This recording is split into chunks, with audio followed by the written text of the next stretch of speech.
Hello guys, हमारा एक रात्रा vlog में आपका स्वागत है। काका दीकरो ब्लॉग में यस, काका दीकरो व्लॉग में एक कातरा व्लॉग में आपका स्वागत है।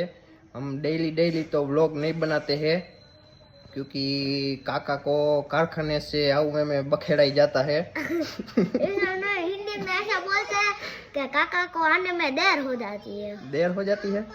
ओके, तो काका को फैक्ट्री से आने में देर हो जाती है और कभी कभारी काका दिकरे के घर आता है, वरना वो उसके घर चला जाता है। इसीलिए कभी कभारी वीडियो डालते हैं और हम नया यूट्यूबर बने हैं। तो हमारी चैनल को सब्सक्राइब करना, हमारी चैनल को सब्सक्राइब करना और लाइक करना और कमेंट करना कि हम कैसे लग रहे हैं और हम कैसा वीडियो बना रहे हैं।